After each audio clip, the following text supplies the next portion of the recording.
Dear students, आज हम लोग सेकेंड यूनिट को स्टार्ट करने जा रहे हैं। सेकेंड यूनिट जिसमें आपका जो पहला टॉपिक है वह है संवैधानिक विकास, कॉन्स्टिट्यूशनल डेवलपमेंट। और इसके अंतर्गत आपको संवैधानिक विकास की पृष्ठभूमि का अध्ययन करना है। विशेष संदर्भ में आपको एक्ट ऑफ 1919 का जो अधिनियम है और 1935 का जो अधिनियम है उसके विशेष संदर्भ में आपको इसका अध्ययन करना है। जहाँ तक मैं समझती हूँ विद्यार्थियों कि आप फर्स्ट यूनिट आपको समझ में आ चुकी है और किस तरह से देश को आज़ादी मिली, किस तरह से यह एक लंबा संघर्ष था और भारत आज़ाद हुआ। फिर उसके बाद हम देखेंगे कि किस तरह से जो कॉन्स्टिट्यूशन डेवलपमेंट हुआ, कॉन्स्टिट्यूशन बना, ये हम आगे इसका अध्ययन करेंगे। तो आज हम बच्चों पढ़ेंगे 1919 का भारतीय शासन अधिनियम। तो इसको मॉन्टेग्यू चेम्सफोर्ड रिफॉर्म्स के नाम से भी जाना जाता है, मॉन्टेग्यू चेम्सफोर्ड सुधार के नाम से। जो इसके पहले जो एक्ट था 1909 का, तो 1909 और 1919 का जो समय है ये एक बहुत ही अल्प समय है, लेकिन संवैधानिक विकास की दृष्टि से यदि देखा जाए, संवैधानिक विकास के इतिहास की दृष्टि की बात की जाए तो यह पीरियड बहुत इम्पॉर्टेंट है। इस अवधि में दिल्ली भारत की राजधानी बनी, बंगाल का विभाजन हुआ और 20वीं सदी का जो दूसरा दशक है वो बहुत महत्वपूर्ण है। इस समय प्रथम महायुद्ध प्रारंभ हुआ और भारतीय जीवन के रंगमंच पर सत्याग्रह के प्रणेता महात्मा गांधी आए। तो ये जो दो परस्पर जो विरोधी घटनाएं थी वो बहुत अमिट संभावनाओं से परिपूर्ण थी और इसके प्रभाव से भारतीयों के जनजीवन में चेतना जागी, जागृति उत्पन्न हुई, क्रांति की लहरें उठने लगी। सरकार की जो दमनपूर्ण नीति थी उसके कारण भारत की जनता में व्यापक असंतोष था। एनी बेसेंट और तिलक के नेतृत्व में भारतीय राष्ट्रवादियों ने भारत के लिए स्वशासन की मांग की और ब्रिटिश सरकार ने भारत के प्रति उत्तरदायी शासन की नीति अपनाने का निश्चय किया। इस नीति की घोषणा करते हुए 1917 को भारत मंत्री मॉन्टेग्यू ने कॉमन सभा में कहा कि भारत में ऐसी संस्थाओं को प्रोत्साहन दिया जाए जो स्वशासन के कार्यों में लग रही है, जिससे भारत में धीरे धीरे एक उत्तरदायी पूर्ण शासन की नींव रखी जा सके और वही ब्रिटिश शासन के रूप में स्वतंत्र कार्य कर सके। मॉन्टेग्यू जो भारत मंत्री थे वह गवर्नर जनरल चेम्सफोर्ड ने संपूर्ण भारत का दौरा करने के बाद 1918 में ब्रिटिश संसद के सामने एक रिपोर्ट प्रस्तुत की, जिसके आधार पर संसद ने 1919 में एक महत्वपूर्ण भारत शासन अधिनियम पारित किया। इसकी भूमिका में कहा गया कि आप लोग पॉइंट्स के रूप में इसका अध्ययन कर सकते हैं। फर्स्ट पॉइंट जो इम्पोर्टेंट है, भारतीयों को भारतीय प्रशासन की प्रत्येक शाखा में अधिकाधिक स्थान दिया जाए। दूसरी जो महत्वपूर्ण बात थी, इस नीति की प्रगति धीरे धीरे हो सकती है और यह उचित है कि इस दिशा में वास्तविक कदम इसी समय लिया जाए और इस और प्रत्येक कदम का समय संसद निश्चित कर सकती है। तीसरी जो बात है वह है उन लोगों के सहयोग से उन्हें सेवा के अवसर मिलेंगे और उन पर किस हद तक विश्वास किया जा सकता है और इन मामलों में संसद का मार्गदर्शन करेंगे। प्रांतों में स्वायत्तता के क्रमिक विकास के साथ इन्हें प्रांतीय विषयों में भारत सरकार के नियंत्रण से इस अंश तक भारत सरकार को उत्तरदायित्व को निभाने में बाधा न पड़ सके। तो जो मुख्य रूप से बात है वह है कि ब्रिटिश शासन का उद्देश्य भारत में उत्तरदायी शासन की स्थापना करने की बात इन्होंने कही और यह उत्तरदायी शासन वो है क्रमिक विकास से ही संभव है। उत्तरदायी शासन की दिशा में प्रगति के प्रत्येक चरण का निर्णय ब्रिटिश सरकार ही कर सकती है, जिन पर भारतीय जनता की समृद्धि और भार का उत्तरदायित्व है।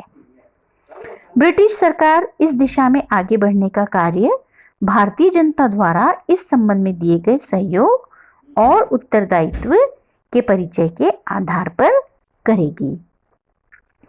घोषणा पत्र जो था ये 20 अगस्त 1917 को यह घोषणा की गई थी। जो नए भारत मंत्री थे मिस्टर मॉन्टेग्यू बहुत उदारवादी प्रगतिवादी दृष्टिकोण के थे और इन्होंने उस समय परिस्थितियों को ध्यान में रखते हुए, जो परिस्थितियां बदल रही थी उनको ध्यान में रखते हुए इन परिवर्तनों की बात कही।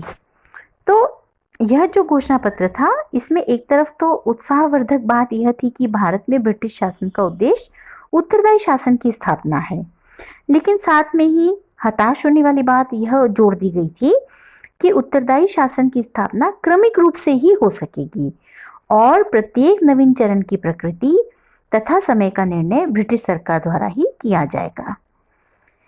इसके अतिरिक्त यह कहकर कि भविष्य का विकास भारतीयों के सहयोग और उनके द्वारा प्रदर्शित उत्तरदायित्व की भावना पर निर्भर करता है, भारतीयों को असहयोग के खिलाफ एक धमकी भी दे दी गई थी।